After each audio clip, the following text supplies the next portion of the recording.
Well, hey everybody, welcome to Day Drinking with Wes Hagen. It is day 30 something, probably 36. And we're doing this right live, no spit bucket, no teleprompter, very, very few notes, but I am completely and totally surrounded by both liquor and cameras, which, I don't know, it's starting to feel like a pretty natural thing. So really stoked that you guys are joining us for this little early version. If you guys are just coming on, Kevin Jones, Liquid Asset Sellers, what's happening?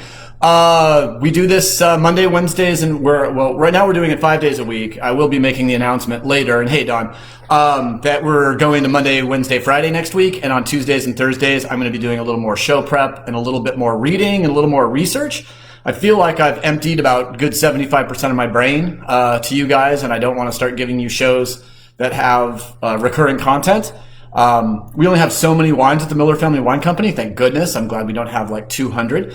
But we do have, 15 or 20, and we're always coming out with new stuff. So we'll always be able to go back and check stuff out. I'm going to do some deep dives and try to figure out what the best opportunities are for us to learn and talk together. I'm going to bring, I think Chanda being here last night was fantastic. I don't know why having, a hot, tall redhead on camera might have doubled our views, but it shows me that not only are people hungry and thirsty for information about alcohol, but it's also nice to have a drink with a beautiful woman in the house. So I'm going to encourage her to come out and spend a little time with us too. Tonight we are going to be doing on Day Drinking on the 13th of May. We are not going to be tasting any specific wine until our friend Dominic comes on, and Dominic has sent me some more of these beautiful wines that he makes in Gardner, New York, and we're gonna it's quickly becoming the Profaci show, right?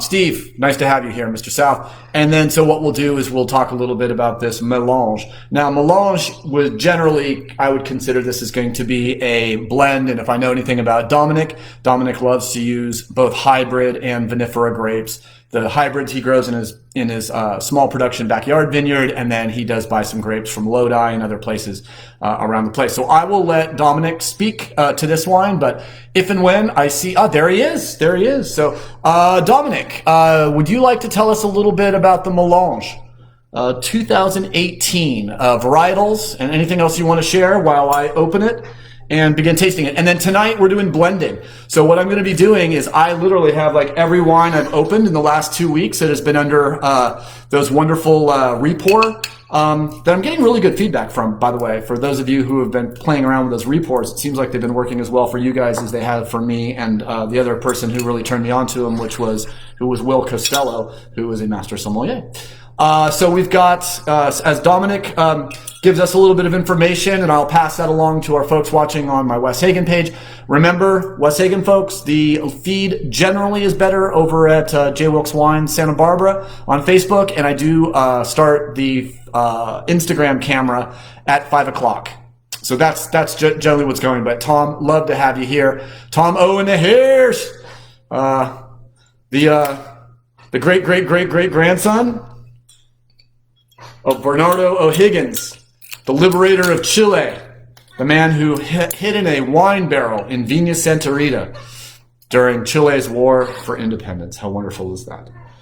All right, so we are opening another New York Red. Last night we opened the Noir, which I believe was Noirette, and a couple of other wonderful grapes, including some Pinot Noir from Lodi, I believe. And tonight we're jumping right into the melange. So I know this has got to be a blend. So when I saw melange for a night when we're going to talk about blending, and Lori, so lovely to have you. We're talking about wine blends tonight, and we're starting with a wine from the Profaci Vineyard, and Dominic, who's over here at J.Wilkes Wine Santa Barbara Facebook Live, is going to tell us a little bit about what is inside it. And I am popping this right now, and we're going to start with a finished blend, and maybe as part of our conversation tonight about blending wine. Hello, Michelle. We're going to talk a little bit about this wine, how it was blended, using it as an example, and then we're going to blend a wine live. I'm not sure what we're going to try to accomplish with that wine, but that's exactly what we're going to try to do. We're going to try to make the best red wine we can from these bottles that have been open for a little while. So we're going to talk a little bit about why we blend, what are the purposes of blending, And I do a formal seminar on blending that I do at country clubs, restaurants, where we actually bring in 4 or 5 wines and break into teams, and we all end up making, and Lori, so lovely to have you here. Yeah, Brett, happy Wednesday to you. I keep waking up, going through that mental checklist at 3:30 in the morning, all the stuff that I've promised people that I haven't followed through. And my mom is actually starting to write a novel, so I've been actually going through a number of different sources. She's asking me, she was a lawyer. I, was a creative writing major at the University of Redlands. Tamale Mo. And as a result, so I've been sending her articles by David Mitchell, who's one of my favorite contemporary sort of pop authors. He writes sort of fantastical modern fiction, and every one of his novels is connected to every one of his other novels by virtue of these people who basically are either get reincarnated, people that might have the same name. I mean, all the way from the 13th century to the 28th century, he writes these beautiful novels that are beautifully interwoven, and he has this very special way of developing characters. Why I'm bringing this up is Brett Varner and I were both creative writing folks at the University of Redlands, and he has challenged me to write some sudden fiction. So sudden fiction is what is going to happen. Oh, I saw those the clams tagliatelle. They were looking absolutely fantastic, and it's making me hungry for dinner already. All right, so Dominic says it's a field blend of homegrown de Chaunac, 50%, with a little bit of Lodi Cabernet Sauvignon, 30%, and Old Vine Zinfandel, 30%, aged for 12 months on French and American oak. Okay, so we've got a 12-month oak-aged blend of de Chaunac, red grape grown in Gardner, New York, probably developed either, I'm guessing probably Cornell. Sounds like a grape that could have come out of the University of Minnesota. So whether it's Cornell or the Gophers, it's all well and good, and you can tell me if you know that. I do know a lot about vinifera varieties, but when it comes to hybrids, if I don't know what I'm talking about, I will quickly admit ignorance, which I think is wise. All right, so we've got a Zin Cab de Chaunac. I can say without a shadow of a doubt, not only have I never tasted a blend of these 3 grapes, but probably you haven't either unless your name is Dominic Profaci. So here we go. Beautiful color, nice, gorgeous sort of medium to medium plus garnet. Sort of see as I turn the glass a little bit of the color. It's a little bit hard to see. I keep forgetting the smaller pores will probably show the color a little bit more. Well, that's not bad. But I would say, the color I would say is a little bit darker than I would expect in a Pinot Noir, and probably a little bit lighter than I would expect in a Cabernet. I would say it's spot on for a really, really good dark colored Zinfandel. And again, this is Zinfandel, Cabernet Sauvignon, and de Chaunac. Dechaunac. Yet again, legitimizing itself with a tiny little bit of a quasi-French accent.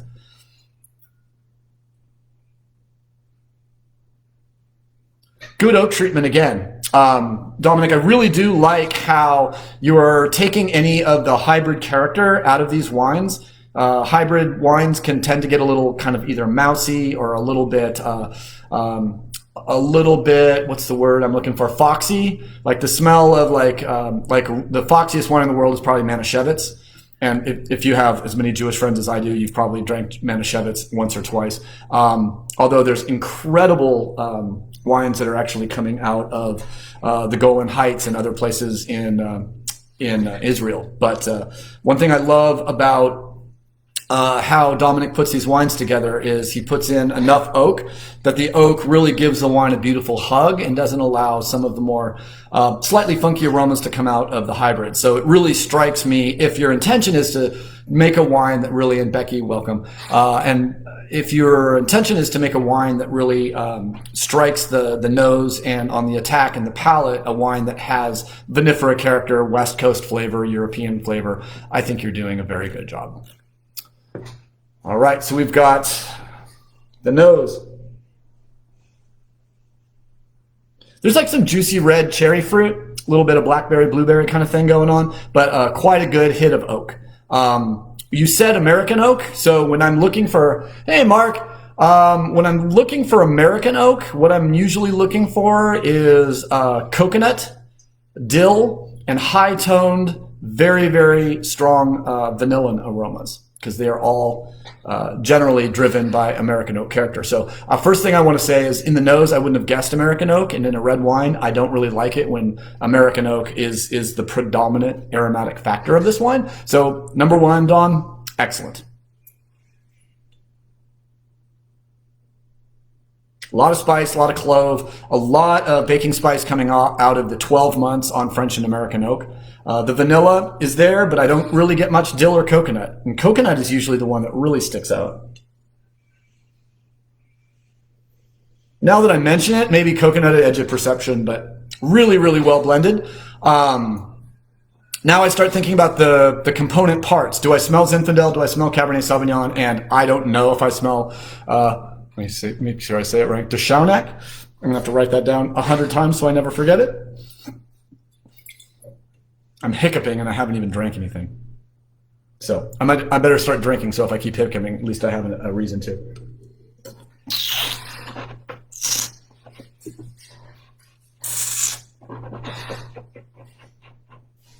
I'm moving the wine around my mouth, pulling a little air through the wine, making a funny sound that you're used to maybe just hearing in a hippie's dorm room, but that kind of gurgling, bubbling sound is really important, because what I'm doing is I'm actually drawing air through the wine and pulling it up through my sort of retronasal system. So I'm giving my nose and my palate the greatest possibility of using all of my olfactory senses.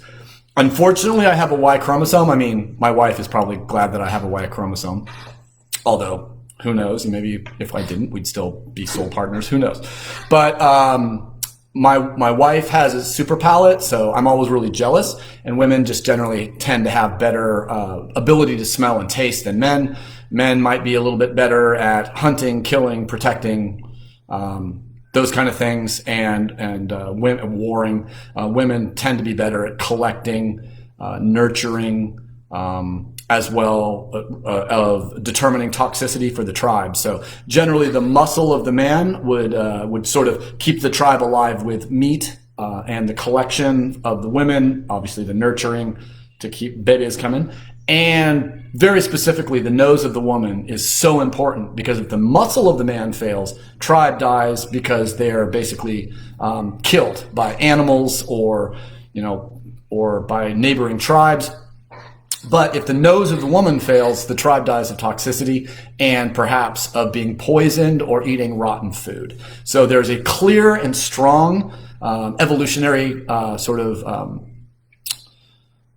prerogative that women would have better noses than men. So I like to say women smell better, both literally and figuratively. And if you watch the show enough, you're just going to get sick and frickin' tired of me saying that, but they do.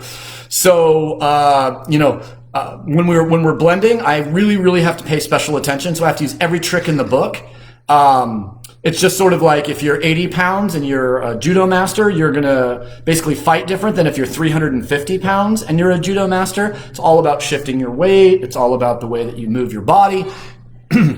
With wine, because I have a man's palate, I have to be incredibly careful and do everything I can to use the equipment I have and give it the best ability to actually have the ability to smell. Because not only am I going to be tasting wine today, I'm going to be blending wine. And that's very, very important. Because my nose and my palate are going to put a wine together that's going to go out and thousands of people are going to drink it. So I try to take this stuff really seriously, whether judging a wine, blending a wine, approving a wine, tasting a wine during fermentation, tasting the grapes in the field. Everything we do in this sense is not just us going out there and tasting fruit and making these decisions. These decisions will have influence on the wines we make and we drink, we pick, we make, and we drink for the rest of their lives. Someone's going to hold this wine 20 years and put me to the test. And someone's going to hold this wine, hopefully you, Dominic, for another 10, 12 years, because I think this wine has a little age. It's, again, East Coast wines and Lodi wines are not known for their incredible acidity, but the three grapes that we're talking about really are not really they're red grapes, so they already have a built-in structural component called tannin. So the tannin is going to give the wine its frame, its its structure. And tannin definitely structures a wine similarly to acid in the sense that it gives it a balance and it gives it some grip and it gives it a sense of completeness. Even though acid and tannin do two completely different things to the human palate. In fact, they're opposites because tannin makes our mouth pucker, desiccate, and acid makes our mouth water, kind of gush. And as a result, why are they both considered similar or structured? Well, they do the exact same thing to food, and that is that they strip fat off of our tongue with the help of alcohol. So alcohol, tannin, and acid are the things that strip fat from the human papillae. Basically, the fat gets your tongue all gummed up. You can't taste. There's no ability for any flavor receptors within the papillae of your tongue to to give the messages to your brain what you're drinking or what you're eating. So if, like I said, if you're eating an expensive steak or some lobster or something, you dip it in that butter, put it in your mouth. Congratulations, you got butter in your mouth now. You're not tasting a damn thing until you get that butter off your tongue. How are you going to get the butter off your tongue? You know how well it works using water to get butter off a plate. It just smears, right? But put some wine on a towel or something and rub the butter, and you'll see what happens. It's an incredible solvent for removing fat from the human palate. All right, so let's. It's 5 o'clock. Oh boy. All right. I will quickly, I'm surrounded, and here we go. All right, welcome Instagram. It's 5 o'clock, which means it's Day Drinking with Wes Hagen. Love to have all my Facebook people here. We've been hanging out for about 15 minutes every night about 4:45. People send me their wines. People ask me to taste stuff, and we do a little tasting between 4:45 and 5 o'clock. 5 o'clock comes, boom. I try to do it right on the dot. Start my Instagram camera, make sure I'm showing some love to the Wes Hagen Facebook people, the J.Wilkes Wine Santa Barbara Facebook people, and now we are all together. So stoked you guys are here. Looks like Andrew's coming on. We've got Alan's coming on. I might mention your names on Instagram, and they may sound a little bit funky, but we love it anyways. And then we've got yet another. Oh, nice. Oh, Brazil. Brazil. Tell me if it's true. Did they actually make Brasilia someone told me that they changed the capital of Brazil. They took it from Rio to try to get people in Brazil a little less crazy about the beach.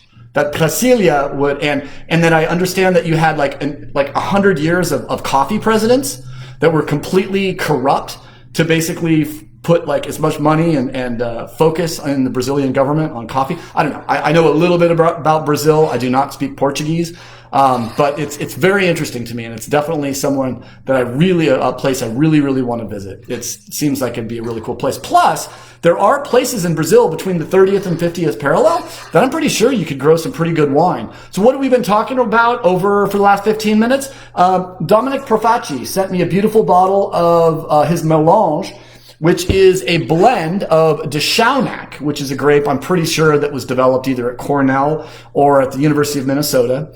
It is a red grape variety that's a hybrid, so it has some American parentage, it has some European parentage, so it gives you a European-styled wine, but it has all the American genetics to basically protect it against all the nasty bugs, viruses, mildew, rot, and all the things that hit it. Unfortunately, nothing can stop Japanese beetle, but we're not talking about pests today. We're talking about blending wine.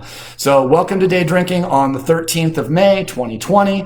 We're having a good time. We're talking. We're into it. So what we're going to do right now is jump in. Just going to make sure I notice a couple things, and before we finish up with this beautiful wine and talk a little bit about it, the grape that we were talking about, which is de Chaunac, was developed by Albert Siebel in 1860. Siebel 9548, cross of Siebel 5163 and possibly Siebel 793. Grape was named after Andemar de Chaunac, a pioneer in the Ontario wine industry. So it looks like it's Canadian, or was probably named, I don't know, Cornell's not that far from the border.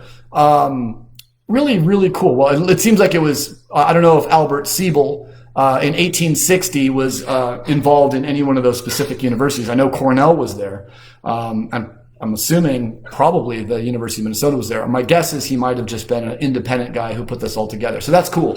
So we're finishing up just tasting this beautiful wine. It's a blend of Cabernet Sauvignon, some Zinfandel, 40% Cab, 30% Zin, 30% de Chaunac. So it is one of the first wines I've ever had, a red blend that has taken grapes from a backyard vineyard, a small production vineyard in New York, made by someone who really knows what they're doing, because, man, Dominic actually had some sparkling one for me last night, and it was absolutely delicious. So, and we continue to drink it, so thank you. It's good today, too. I don't know how I would know that, but day drinking. It's got beautiful kind of oak-hugged black and red fruit. Smells nice and ripe. If I had to guess, aromatically, I might think Merlot, to be perfectly frank. I don't think it's tannic enough to be 100% Cabernet Sauvignon.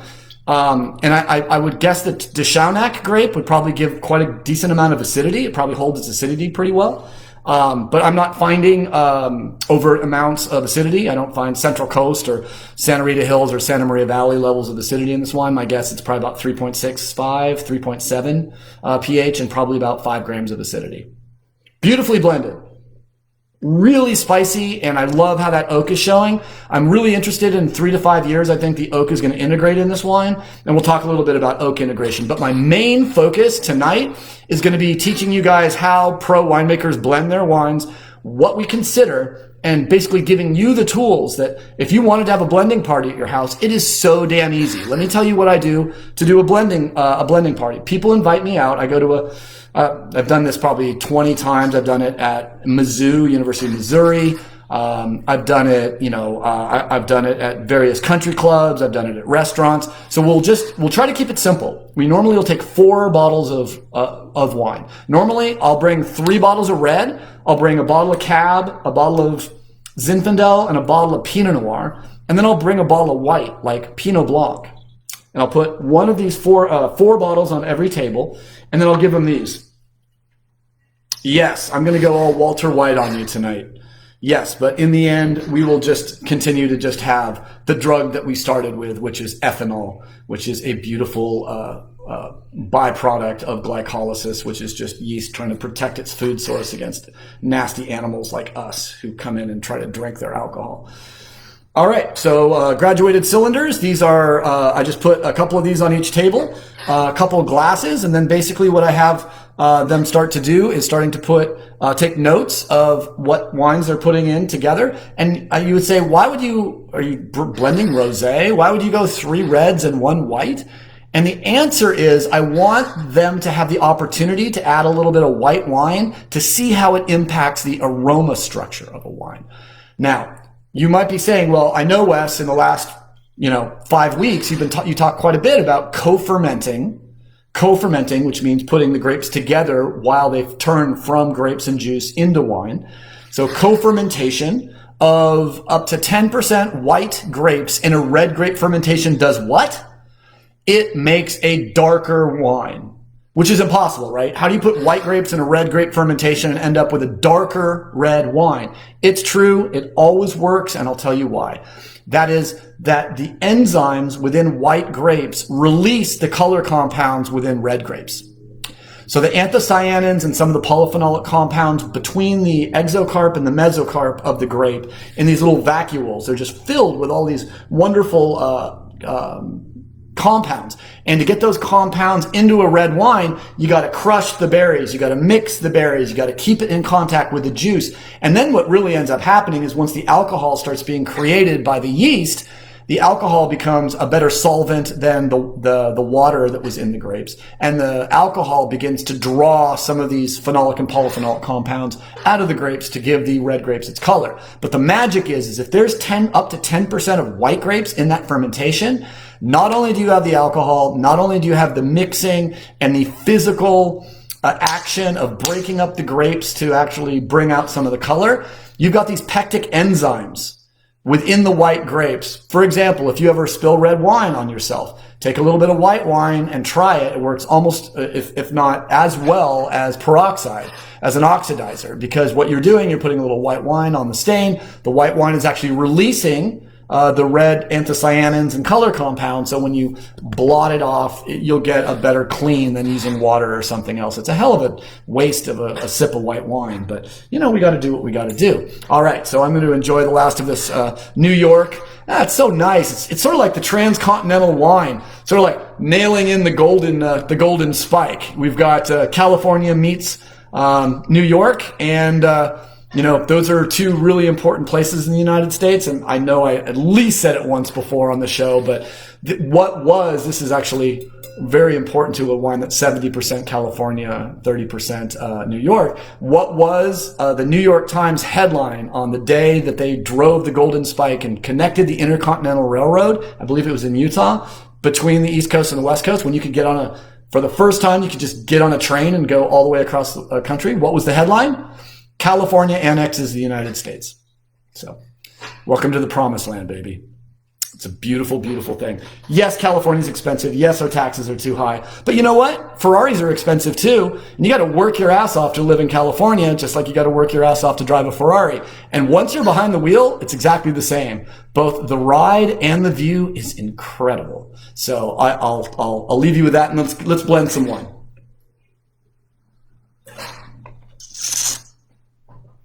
And as always, I love to know where you are and what you're drinking. We have some regulars here that I always feel like I should yell Norm or Michelle or Dom or Beth or Joe or, all the, all of you guys. I see all your names, and I want to make sure that all of you feel like you're locals here too. But I really do appreciate each and every one of you coming in every night. And Christy, of course, seeing Christy there too. All right, so let's talk a little bit about blending wine. So first of all, wait, aren't there some wines that never should be blended? Didn't you say the Ballard Lane Pinot Noir has like 5% Barbera in it? Actually, it might even be Petit Syrah now that I think of it. Yes, it does. Isn't Pinot Noir a noble variety? All right, so let's talk about noble varieties. Think about what varieties are considered noble, and if you think you know a noble variety, type it in. I want to see what you guys know. There's obviously one noble variety that I've already brought up. So if you think about what varieties should never be blended, never be blended. What do you think? Yes, of course, Pinot Noir. And that's where we started. Pinot Noir is considered the most noble variety on the planet Earth. In 1395, Duke Philip the Bold, Valois Duke of Burgundy, basically made a law called the Edict of Burgundy, or the Edict of 1395, which basically said that if you blend Pinot Noir with anything else, or if you grow any red grape that is not Pinot Noir within the confines of Burgundy, from Marsanne to Meursault, basically, you are liable for the death penalty. You can have your head cut off if you try. And what were they trying to get out of Burgundy at that point? Our best guess is probably Gamay. So I guess, we've come full circle, from between 2004 back to 1395. But I guess Duke Philip the Bold was saying, we ain't drinking no effing Gamay. So Gamay and some of the other grapes, including Pinot Blanc, moved up into the Beaujolais region, and that's where they found their love. In fact, I had a conversation, almost an argument with my wife this morning. I wanted to spend $300 on a really great mixed case of Cru Beaujolais from Morgon Fleury and what was the third one? Saint Amour. God, I love those wines. But okay, so is Pinot Noir noble? Of course. Now, the question is, in a noble variety, if you make a wine that has a fundamental deficit or a fundamental way to improve it that does not take it out of its varietally correct flavor profile, is it somehow profane to blend it? I have semi-strong feelings on this. You might not be surprised. That if a wine is over $20 and it is of a varietal that is noble. So I'm going to say Pinot Noir is noble. Riesling is noble. You could argue Gewürztraminer. But, there's a lot of interesting white blends. I mean, Viognier, it's a blending grape in a lot of places, but in Condrieu, it's used as 100% varietal. So, first of all, the idea of it being noble doesn't mean it's delicious.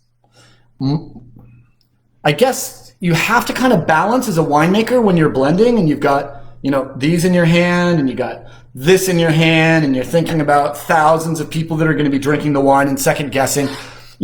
Fortunately, people normally drink a wine and they ask themselves, oh my gosh, there's this great quote from Henri Jayer. Henri Jayer, one of the great French wine students and writers. Henri Jayer said, this is the fundamental problem of wine. Go away. Unless it was you calling me, then I apologize. But no, this is not the right time to call me.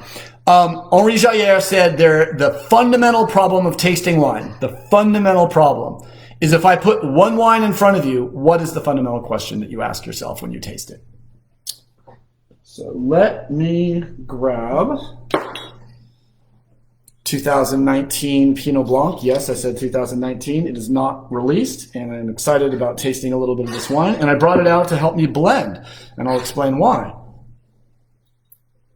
The fundamental question you ask yourself when there's one wine in front of you, and if you don't agree with me, let's go, because that's what we're here. This is about communication. This is about learning. And if you can, I will say to my students, if you regurgitate, expect a B- to a C+.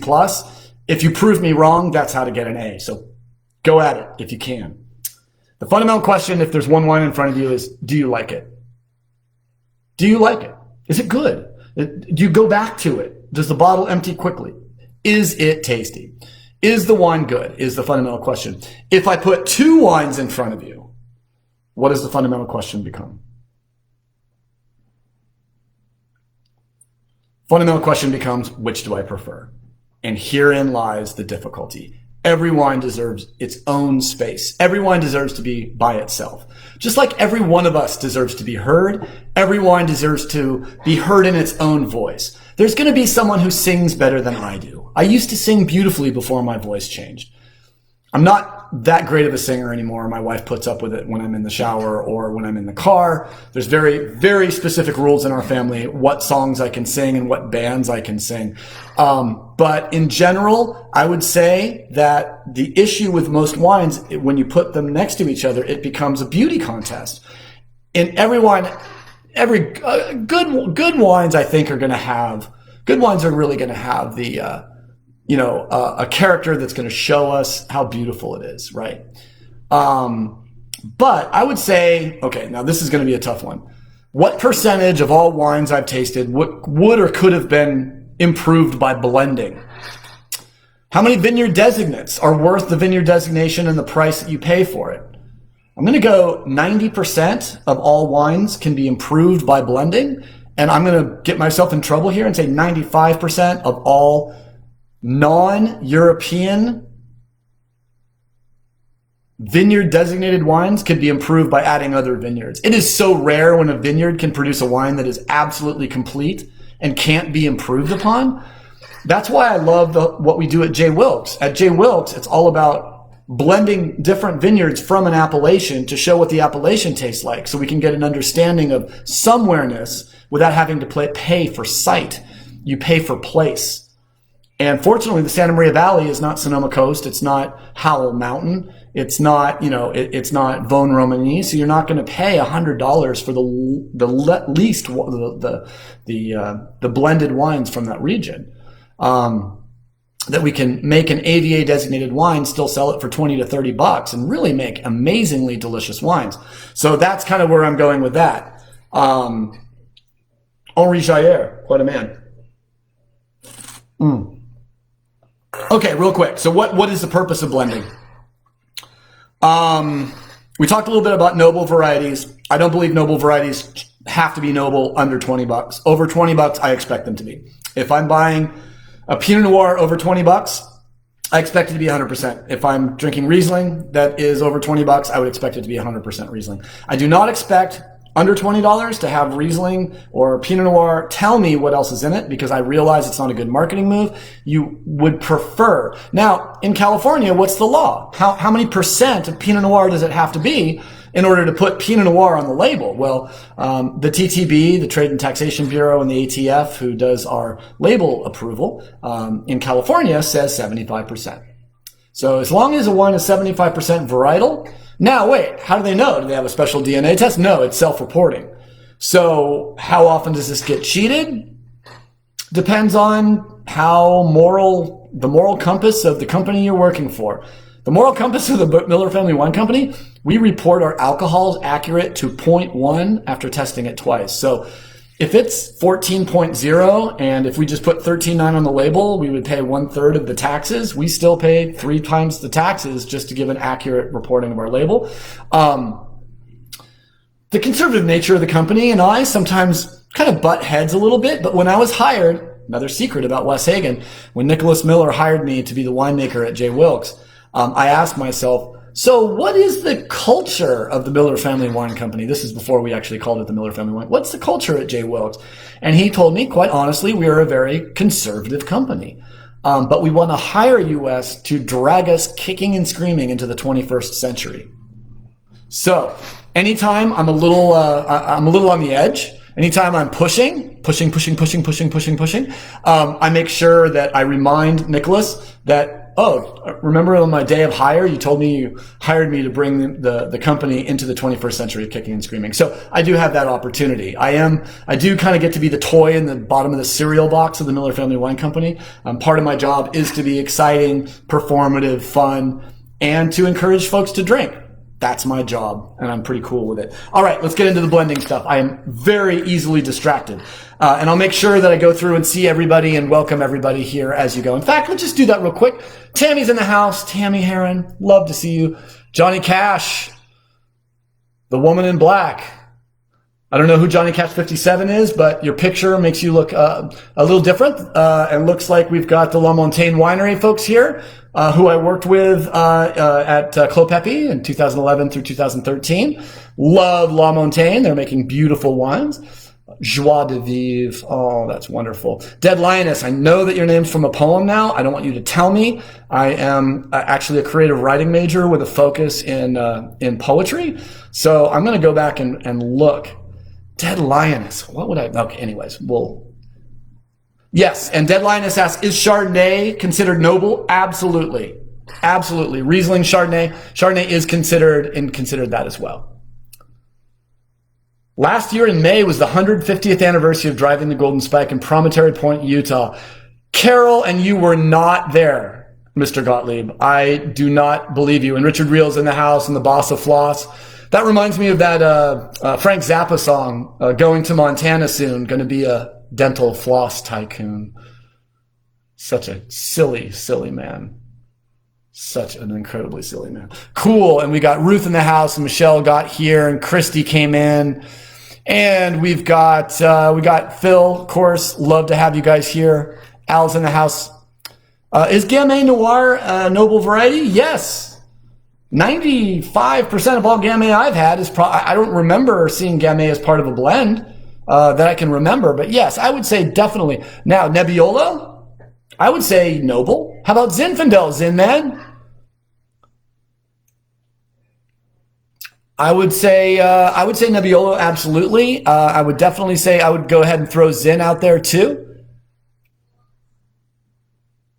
And Jennifer Mackey on the patio with Tommy Schmitz did a little blending yourself and made a cocktail to enjoy on the pina. You know, blending is kind of as close as we get to be to being mixologists.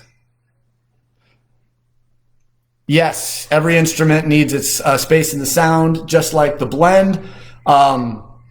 I love good music. Once blended, you go through the process of aging and stabilization. Chemistry changes once you blend wines, and the stable can become unstable. This is why I prefer to field blend. Absolutely, Dom. You know, if these wines were field blended, that would probably give a lot more indication to me why these wines are so round. And when I say round, I don't mean soft, even though this wine is a little soft from a West Coast perspective, from a guy from a cool climate. The wine has a beginning, a middle, and an end. And even though it's 2018, it tells a beautiful story. So it would make perfect sense to me that if you did field blend, which means the grapes were brought in, crushed together, fermented together, and they're going to be, there definitely will show a little more completeness and a little more harmony. I do believe that co-fermentation helps the wine become earlier. We don't do a lot of co-fermentation at Miller Family Wine Company. The Syrah that's made by Anthony Avila at Bien Nacido, it is a field blend, 10% Viognier, 90% Syrah. So it's picked together, it's blended together, it's fermented together, and there you go. Because you have to ferment it together to get the color. If you put a little white wine in a red wine, the color's not going to change.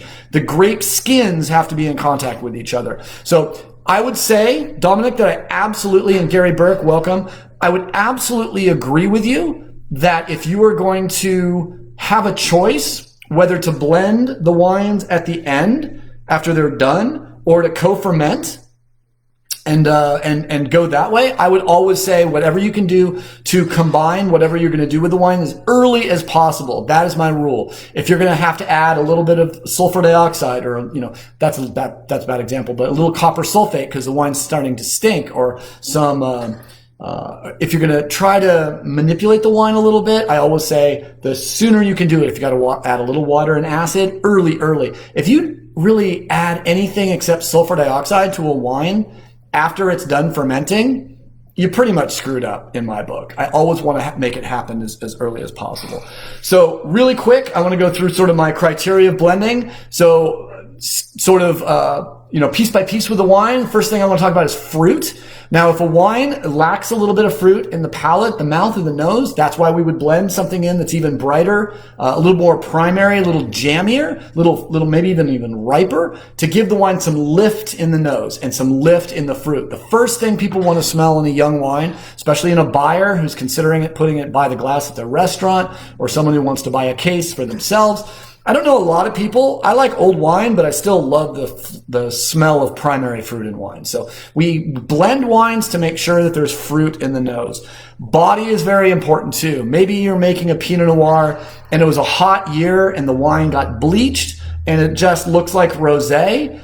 And there's just really not much to it. Pinot Noir might not be a great example, but a Grenache would be a great example. It's too damn hot. You pulled too many leaves. Your Grenache got basically bleached by the sun and you ended up with a rosé. What are you going to do? Well, Grenache loves Syrah. Syrah tends to have dense color, big fruit, some nice peppery notes that'll kind of blend with the confectionery, grapey, vinous nose and character of Grenache. So boom. If the body is lacking, we can add a little bit of a richer, riper wine to make sure. Remember, in California, we have 25% if we want to keep it a varietal wine. And this is really a big thing. I would say one of the biggest bifurcations of blending is, are you blending to make a varietal wine better and still varietally correct? Or are you blending a white wine, a red wine, or a rosé to make the best white blend, rosé blend, or red blend you can make? That is fundamental to making the decision. You cannot start without that question answered, and answered absolutely, completely. So what we're talking about today, generally, even though we'll talk a little bit about varietal blending, is making a blend just to make a delicious blended wine that would be just called a proprietary name, Miller Family Wine School Red. And that's what we're making tonight. The color, I think color and fruit and body have a lot to do. If the wine's light, add something that's darker. If you want a little bit of a lighter color or a little translucency, a little more brilliance in the wine, you could add a little white. You could add a little bit of a lighter colored wine. Obviously important. Intensity is very important, just like body. If the wine lacks intensity, find an intenser wine, a more intense wine, add it to it. I said intenser. I have a very expensive English degree. I apologize, Brett Varner. I will do a better job of representing where I matriculated. Minerality? Okay, well, hey, like for instance, we made a Pinot Blanc in 2014, and it lacked what we normally considered the intense minerality of a Santa Maria Valley Pinot Blanc. What did we do? We went to the spice box. What in the spice box had the most minerals? That year it was Albarino. It's 10% too much. Didn't taste like Pinot Blanc. How about 5%? So again, graduated cylinders. Remember, science works, ladies and gentlemen. Measuring is so incredibly important, and we will actually measure these samples down to 1 milliliter, and then very, very carefully blend those wines together. Sugar. Okay, so there's a couple cool things about sugar. Now, you can have a wine in the cellar, and maybe at the Miller Family Wine Company, we maybe have 100 lots in the cellar in various tanks. We tend to take all of our wines in the Miller Family Wine Company down to bone dry. So not many wines are bottled bone dry. So how do we get a little bit of a little bit of residual sugar back in the wine.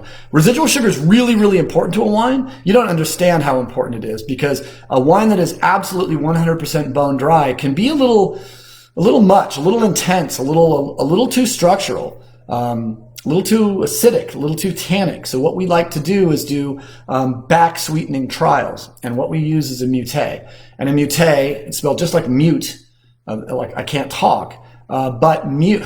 Wouldn't that be nice?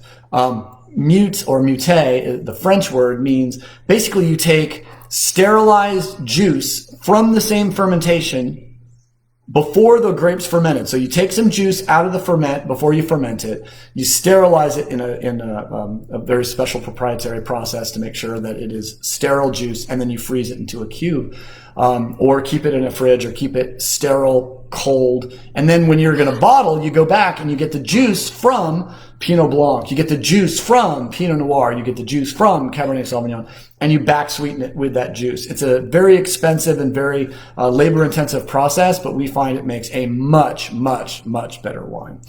The cheap way to do it is to use, cane sugar or high fructose corn syrup or whatever it is, but you have to be incredibly careful, because if you're putting sugar back into a wine and then bottling it, that sugar could re-ferment and make the bottle either pop or explode or just not be delicious and drinkable. Acid. Well, I love to manage acidity by blending, but generally I think it's much better to make acid perfect by deciding when to pick. Isn't that nice, California boy, that you got all the sunshine you need, that you can pick these grapes at whatever ripeness and acid you want? It is one of the greatest places to grow grapes in the world because of that. So as a result, we really could get acidity from a bag of tartaric acid, which we would try to add as the wine is juice. You never want to add tartaric acid to wine. It's my feeling. Tartaric acid, if your wine's going to need a little more acid, you should always add tartaric pre-fermentation. You should always add water, sugar. Not saying you should add sugar to your wine, Californians. It is actually illegal. Not illegal to add water to a fermentation if it helps to bring the wine to a dry fermentation. So if you have 28% sugar in the fruit, that would end up giving you about 19% alcohol in the wine. There's not a yeast in the world that can live to 19% alcohol. Yeast get drunk and die. Alcohol is eventually toxic to Saccharomyces cerevisiae, as well as Saccharomyces biennis, Saccharomyces kunkai. All these grape. If the yeast get too much alcohol in solution, they can't survive. The highest alcohol wine that was naturally fermented was Greenock Creek 2005, Barossa Valley Grenache. You want to guess what the world record for a dry wine that was not manipulated? How about 18.5% alcohol? And now there's beers even stronger than that, so it's not even that impressive. But tell you what, back in 2005, man, that was kind of a big deal that they made the most intense wine ever. And I don't want to know necessarily what yeast they were using. In fact, when I read that article, I called Scott Labs and I said, I just read that you guys made a yeast that got an Australian Grenache to 18.5% alcohol. They're like, yeah, we've had a lot of people calling us asking what yeast it was and thanking us. I'm like, I'm not here to thank you. I'm here to say, what the hell? Stop making yeast that are so frickin' what's the word I'm looking for? Efficient. Why don't we make some lazy yeast? Lazy yeast. Think if you could pick grapes at 26 bricks with all of that ripeness and all that flavor, and you had a really lazy yeast that had a metabolic pathway that stopped producing ethanol at, say, 14% alcohol and started producing glycerin. Perfectly workable. In fact, I spent 2 years talking back and forth and doing a little bit of research with Dr. Paul Tarr at Caltech. And many of you have seen me with my Caltech hat on. I'm really not that smart. But after I helped Dr. Paul Tarr, who was a postdoc in enzymology and a couple other things, fascinated with wine, we talked a lot about metabolic pathways in Saccharomyces yeast. And as a result, I ended up with a Caltech hat. So huge fan of science. So I wear that hat when I fly. So people might think I'm just that smart, but I'm not. It's true.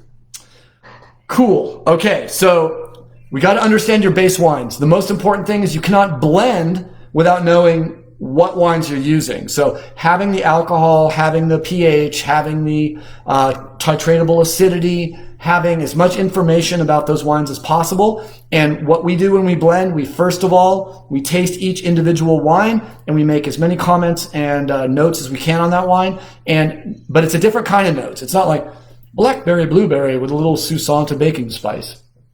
No, it's this wine will add this to a blend. This wine requires this because it's lacking. So where's the positives? Where's the negatives? Where's the holes? Where's the benefits? Where's the blessing and where's the curse? And then how can we fix it, right? So that's really, really important. And then, are you blending for you? You will be fired if you blend wines in this business for yourself. Unless you just happen to have a palate that is perfectly appropriate for the market in which you are trying to sell these wines.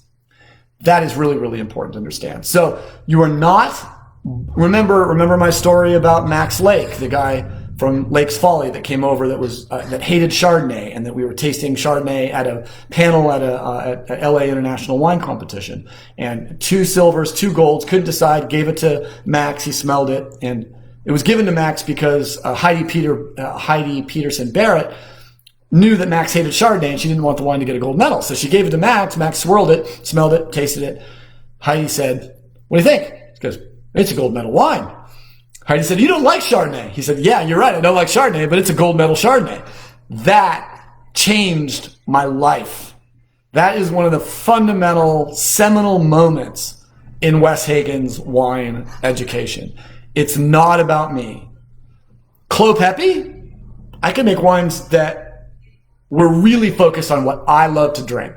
I honestly blended everything at Clos Pepe between what I thought was perfect for my palate and what my boss, Steve Pepe, would also say he loved because he, signed my checks and he taught me about wine and he gave me my first and last Burgundies. So that was really, really important. So blend for the market segment. That's a tough one to learn because it's not just about the general public. Well, the general public loves big oaky Chardonnays. Do they? Do they? Because I don't know if that is still important in various segments. Now, between the $25 and $40 segment, yes, I think Rombauer still runs the show. There are certainly enough wines. The thing that we're finding is trying to reinvent a buttery, the next butter, the next Rombauer, the next Meiomi. We stopped doing that because that's what we would get. People would be, I want a private label and I want it to taste just like Meiomi. Yeah, we can do that, but why? That's what Meiomi's for, right? Deal with it. If you want a big Pinot Noir that doesn't taste like Pinot Noir, you've got an option. Run with it. Have fun with it. But what we're finding right now is we want to make wines that show the authenticity of the places we grow grapes. Bien Nacido, Solomon Hills, and French Camp. And that's really important. All right. So basically, the wines I have tonight, I have Pinot Blanc, Chardonnay. I've got just for fun, I put the New York and Lodi Profaci, the Noir, which is a blend, I believe, of Noirettes and Pinot Noir. It's an East Coast, West Coast blend. So I thought, just in case I need this, I have it as a blending option. I've got an older Cabernet Sauvignon to see if it needs maybe some elegance and some restraint, a little bit of earthiness, and a little bit of cigar box and leather, which is I get out of the 2014. So I'm trying to blend a wine that's going to be not bottled for the future, but a wine that I can make the best frickin' wine to drink tonight. And this is what we do at our seminars. Groups of 4, maybe up to 10 groups, all make their best blend from the same wines. And then we bring up a panel chair from each table and we taste all the wines blind and we vote on them. And whoever made the best wine that we all agree was the best red wine of the night, they win the prize. All right. So we have the 14 cab. I've got 2018 Pinot Noir. Wait, I'm going to blend Cabernet and Pinot Noir. Hell yeah, I am. We're having fun. Remember, it's not about, basically, standing and doing what everyone else has done. there's no real reason why we can't have fun with this. And then I've got another sort of a lighter Pinot Noir, the Ballard Lane. And then I've got a slightly beefier cab. So what am I really doing here? Why am I just really going to I was going to actually open some Zin, but to be honest, I have so many freaking wines open right now. I have to start playing with them one way or another. So what I'm going to do is I'm going to try to blend a Cabernet Sauvignon that has a little more elegance, a little more minerality, and a little more restraint.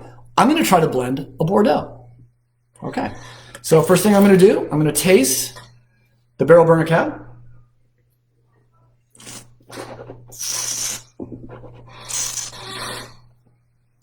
Without a spit bucket. I've never blended without a spit bucket. This could get fast and ugly quickly. Okay, so that wine is definitely California. Plum, cassis, deep, rich, ripe. This is the Noir.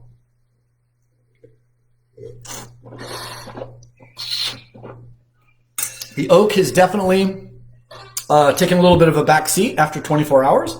So it's nice that there's some integration there. Juicy, a little bright. That could actually help us to get to that sort of Bordeaux place. And then I've got the 14 Cab. 14 Cab should help a lot. The question is, can a 6-year-old Cabernet that's been under a repour wine preserver for over a week, I would have drank this wine within 24 hours for sure.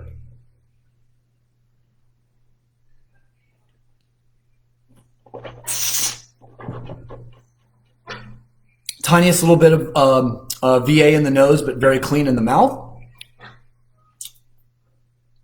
It's a lot to ask for almost 2 weeks of a 7-year or 6-year-old wine that's been open, but it's still totally drinkable.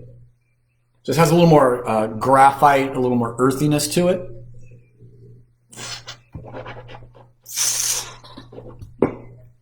And then I want the base wine to be the Pinot Noir.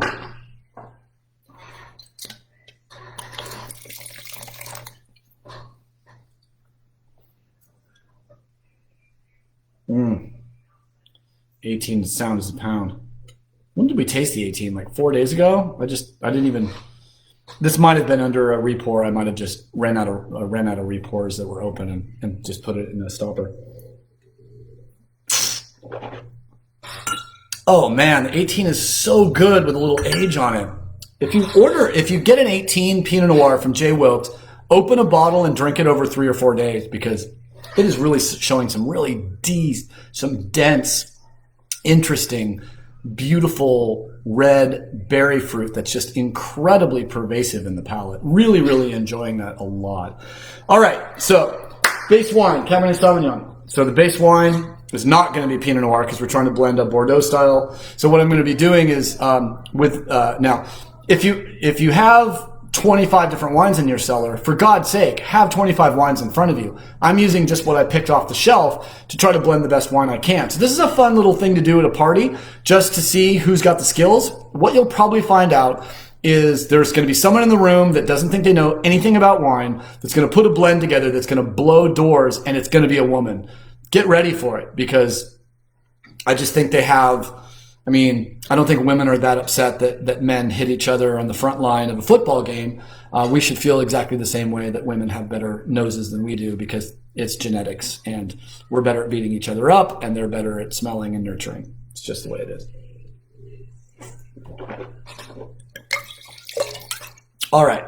So I'm guessing that's probably...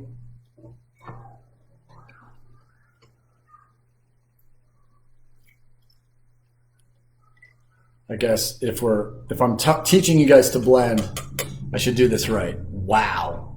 I hit 50 mils right on the spot. Okay, 50 mils, and I'm taking notes because I am a scientist. Nah, I'm a liberal arts hack, but I do sometimes pretend to be a scientist because I just love scientists so much. Michelle, I'm looking at you. All right, 50 mils of Barrel Burner Cab Sauv. I want to do, just because I think that the 14 Cab Sauv is a little bit, tiny bit tired, I'm just going to do 5 mils to give it some earthiness. All right, 5 mils in the glass. All right, what else does it need? Well, I promised some Pinot Noir for juiciness. You wonder why I'm really, does it really need juiciness to be like a Bordeaux? Not really, so 3 mils. So far, 57. What, 2 or 3% Pinot, and the rest is 100% Cabernet. And then I really do like the Ballard Lane for all of its pepperiness.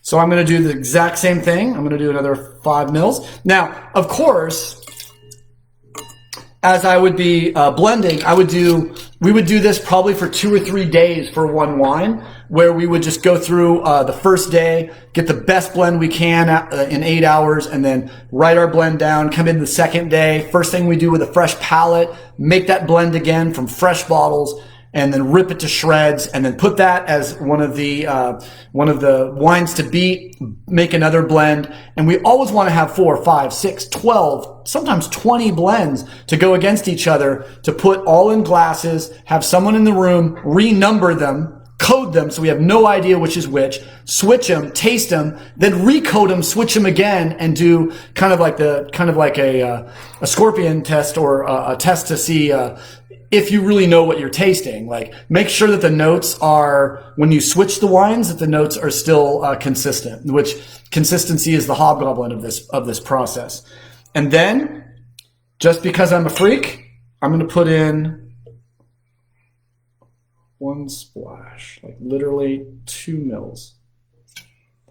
2 mils just to clean the cylinder. All right, so this is my sort of ghetto approximation of a Cabernet heavy blend that has been blended with a tiny little bit of, let's see, I guess, Salinas Pinot Noir, Santa Maria Valley Pinot Noir, Santa Maria Valley Pinot Blanc, and the tiniest little bit of, it's predominantly Paso. It's about 90, it's probably about 90 to 92% Paso Robles Cabernet Sauvignon.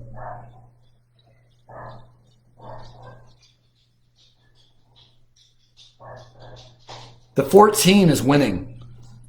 If I was going to do this again, the first thing I would do is I would back out and I would take the 14 out, because I think the 14 is making the wine smell a little bit more mature than I want it to.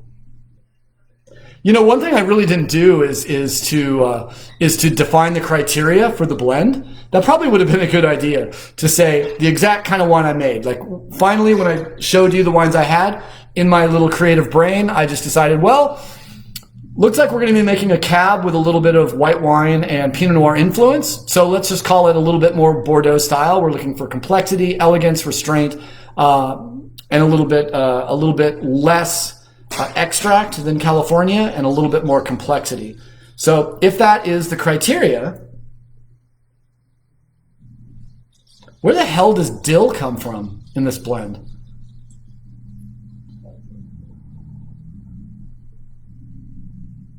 It might be a little bit of the volatile acidity that was in the older Cabernet, but gosh, I didn't really put that much in. I'm definitely tasting all of the things that I mentioned.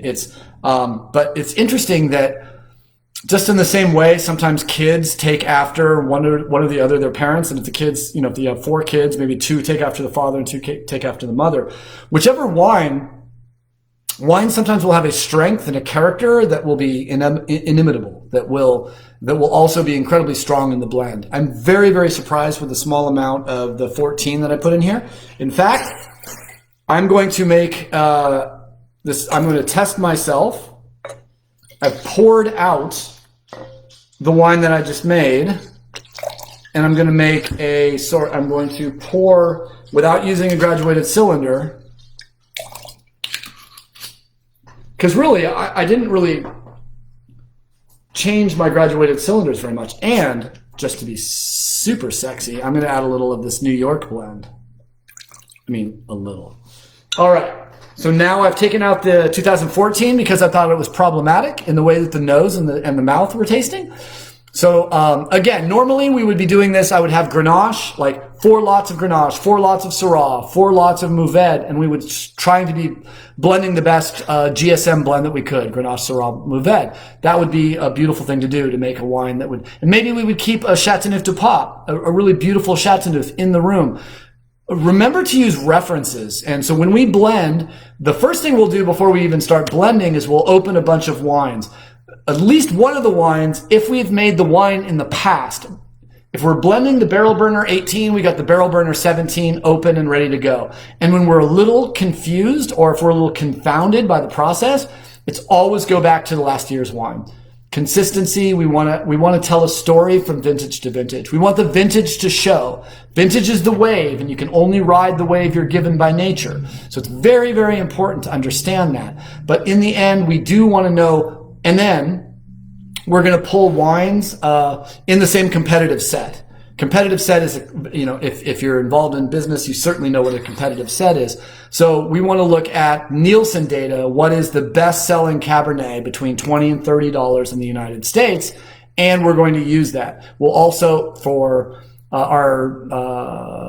Cabernet Sauvignon from Paso Robles Highlands District, we would probably have a bottle of Justin and Dow open, just so we can see what the market is wanting, what drives them to purchase that wine, to pull wines. And from a wine marketing perspective, there's 2 kinds of wines in the world, right? We talk about a push brand and a pull brand. You want to be a pull brand. La Crema is a pull brand. How did they get there? Do you know that when La Crema was first released, they offered to stack as many cases as you bought, they would give you that many cases for free. So if you ordered 10 cases of La Crema the first time it came out, they stacked 10 next to it and said, those are free. So if you ordered 10 cases, you got delivered 20. So there's all kinds of amazing kind of marketing things that you do, but La Crema would be in a competitive set for a $12 to $15 Chardonnay because that's what people love and that's what they buy. $20 to $30 Chardonnay, you better put Rombauer in there because, there's a lot of people that are drinking and enjoying that. So having your competitive set, having your previous wine is incredibly important to make sure you understand what is the purpose of this blending exercise. And then having 3, 4, 5 different winemakers that really know their stuff at the table, communicating and collaborating. Because you know what? I have a good palate. I've been a professional wine judge almost 22 years. But I'll tell you what, I miss stuff. I'm mistaken. I don't always get it completely right. But if I have, John and Roxy and John, right there with me, and we're all tasting wine. Plus, we have a master sommelier in our employ. So if Will Costello can come in and give us his perspective, I learn, they learn. We all have something to bring to the table. We all have a way to make sure that we all understand what we are trying to do. So important. Cool. I'm going to take 1 second. And I just realized that my constant glucose blood monitor is trying to tell me something. Oh, it's going Bluetooth, so it won't. Oh no, I'm okay. I thought I was dumping blood sugar and I had to drink a Coke or something, but I'm not. I'm absolutely fine. Thank you for your indulgence. Perfect. Thank you, everyone over there. I know that I was looking like I was touching the screen. My glucose level's at 95. I can open a beer. Let's just take a moment to say thank you for beer. I hope you guys all came and enjoyed our Friday beer show. If you didn't, go check it out. It's down somewhere lower on this page. Our beer show on Friday was with Jason Osborne. I have 2 other announcements before we'll close out today.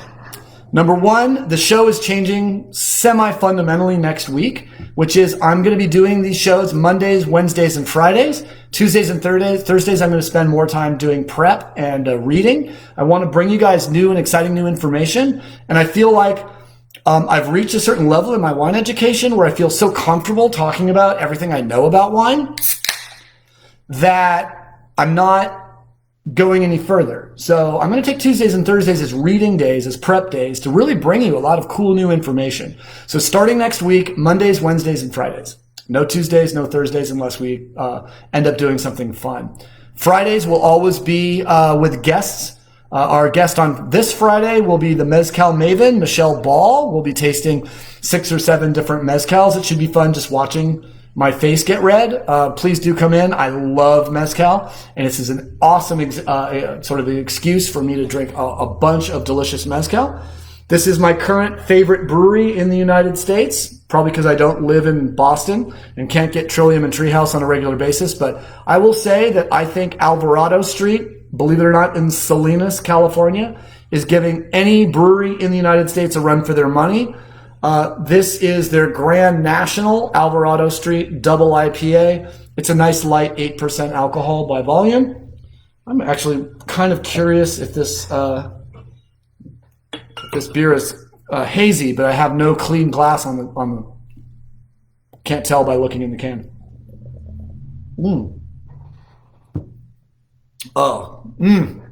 Bright, dank, hoppy. Wow, that's got to be 85 IBUs. Reminds me a lot of slightly more tropical Pliny the Elder. Wow. Oh, that beer finish is beautiful. They're doing such beautiful work at Alvarado Street. If you ever have an opportunity, definitely try some Alvarado Street beer. And definitely join us on Friday for our mezcal tasting. Tomorrow night, what the hell are we doing? I have to look at my notes because sometimes I forget. Let's see. Do we have some May here? I'll post it. I'll post it on the in my notes in the morning. I'll just check over here real quick. I've got some other notes.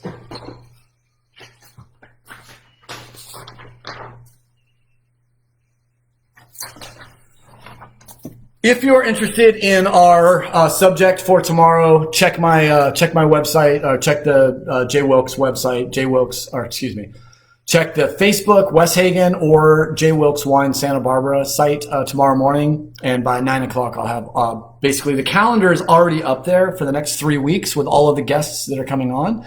So very exciting. We have a writer from The Wine Enthusiast coming on. We've got the Mezcal Maven. We've got all of the winemakers from the Miller Family Wine School. So all this stuff is going to be like super, super fun. So I'm going to take a quick look to make sure I didn't miss any of your incredible questions. Well, Jennifer Harrison, I'm stoked that you're a Johnny Cash fan because I certainly am too. I just drove by Folsom Prison and took a picture and gave Johnny Cash some love. E. Johnson Wines, I hope you enjoyed. Let me know. Tammy Heron, my advanced sommelier friend, telling me to use the correct word, astringent. I love it. You know, Tammy, I miss you. Authentic American wines for the win. Jeff Cheney, I still owe you a visit and an article in Inside San Ynez magazine.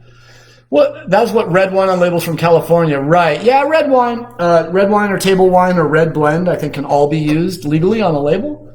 And JJ, stoked that you're here. Harmon Skurnick joined us. I'm going to give him a wave. One of the best books in New York City. I hope everything is well with you, Harmon, and I hope people start getting out to those restaurants safely. And when they are ready to go out safely, it's awesome. Dead Lioness knows that Treehouse is amazing. Yeah, I'm going to go ahead and say there should be a smackdown between Treehouse and Alvarado Street. And I would just like to say, if I'm not there, I would be very, very disappointed.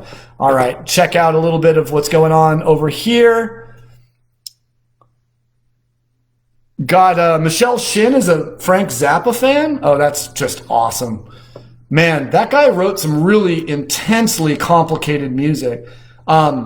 The weirdest non-drug taking rock and roll star ever. He did not allow anyone in his band to take drugs. They could drink, but they could not take drugs. And as a result, if you ever want to see some orchestral rock and roll, get into Frank Zappa. I mean, a lot of it's silly, but a lot of it is incredibly complicated. And he was a very good lyricist. Yes, Zen Man. Zen Man says Zinfandel, ladies and gentlemen, is officially a noble varietal. Tensors are real mathematic functions and are used in science and engineering. Tensors. Process question with blending. Yep, I answered that.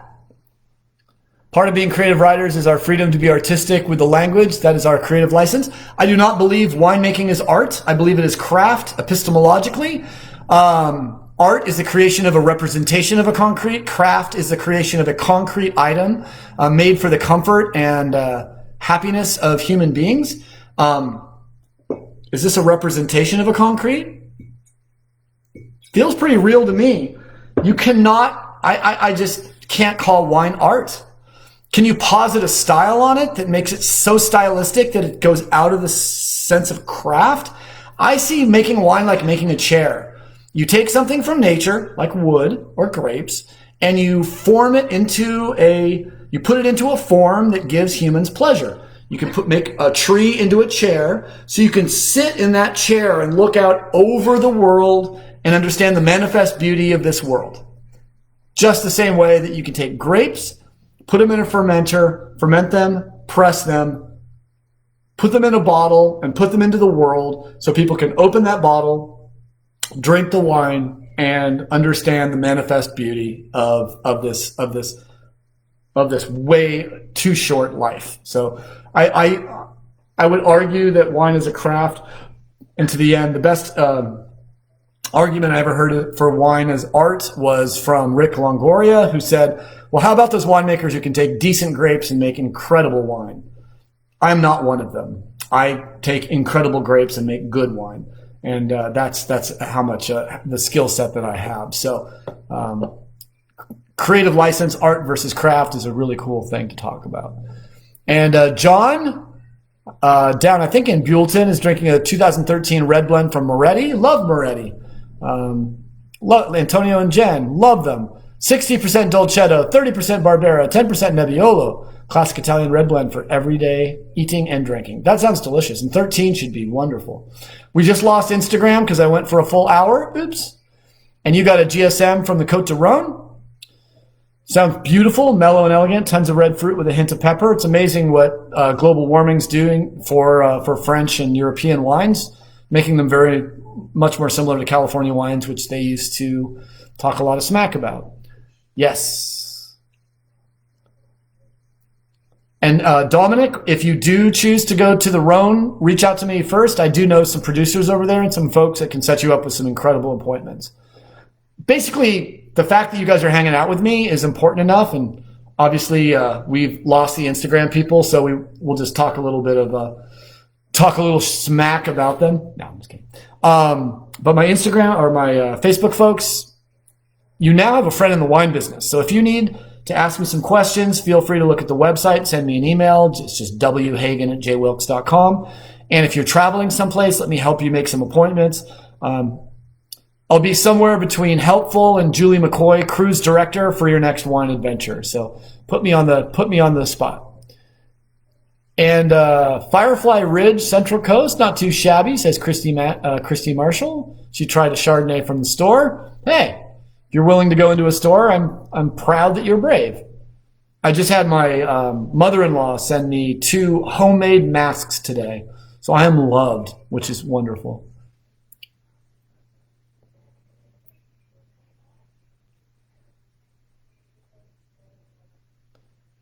Dark Water 2010 Tuscan blend. Look on the back, Zin Man. That might be a Miller family wine. If it was, I'd be surprised. But I thought we made Dark Water. Huh. Anyways, no, I think maybe I'm just thinking Trader Joe's, right? Yeah. I don't know if we make a Tuscan blend. I wasn't going to throw you under the cheap wine bus. No one wants to spend more money. That's why it's all about QPR. Someone's like, what's the best quality to price ratio wine you've ever had? And that would have been probably a 1985 Domaine de la Romanée-Conti that was $3,500. Best value I've ever tasted because it changed my life.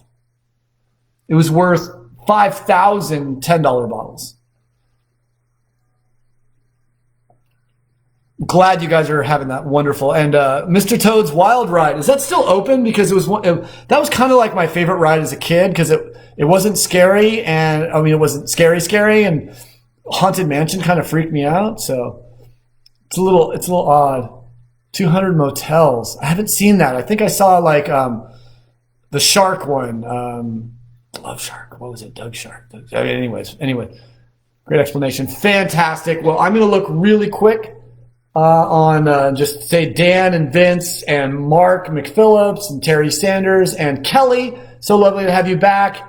Brendan, thank you very much. I hope you learned something about blending. Brendan is working on his Master Psalm, so he's got a lot to tell me. Beth Ladd, back in the house. Awesome woman that I went to junior high and high school with. Zach and Randy. Randy, so nice to see you, my friend. And Alain. Gary Burke, another local winemaker, kicking ass, taking names. We got Elaine and Scott watching from Vegas, where we're going to all meet. By the way, talk to my boy Chris Creasy, who's one of my favorite wine geeks in Vegas. He says we can have a party at his house in Vegas when we meet there, when we can all get back together. So yes, we're going to Vegas, and yes, we're going out to North Vegas and spending some time at Chris Creasy's house. Dude's got a cellar. I mean, I'm going to bring wines for everybody. You're going to bring some wines. We are going to throw down. I can't wait. It's going to be so much fun. And Marcia, so glad you're here. And Jan and the Edelmans down at Palos Verdes, where I grew up. Fantastic. And Anthony and Beth, Paul and Lee and Jesse Rode. As I said, Jesse always makes me feel like I'm failing in my attempt to be a human being, trying to increase the amount of flourishing on this planet, because this is a guy who has a degree from the School of Public something at Harvard, and he goes to like Ghana and digs wells for poor people. Jesse, you're the man, dude. Anytime you want a free bottle of wine, I'll send you one. Tony Marlowe and Mark and Becky and Matt. And I'm so glad that my panko encrusted shrimp got Phil thinking about clams somehow. All right, so I hope you guys all had a fabulous time here. Day drinking is always so much fun for me. I'm always like worried at the very beginning when I'm about to hit the live button. It's like, do I have enough to say? Obviously, I have enough to say. So I hope you learned something about blending wine tonight. We'll be back tomorrow. And until then, find someone in your family, in your neighborhood, and in your social circle that may need a little extra help. Make sure to give them a little extra love. Make a call. Get a FaceTime. Think about your mom. Think about your dad. If they're here, that's great. Give them a call. If they're not, realize that the love you had for them can be pushed out into various regions to make sure other people are feeling it as well. Really appreciate you spending time with me. And remember, if you can't be with the one you love or the wine you love the wine or love the one you're with. I screwed that up. It's about as good as I'm going to get. I'm going to have a glass of water and some dinner. Have a great night, everybody. Really appreciate it. Cheers.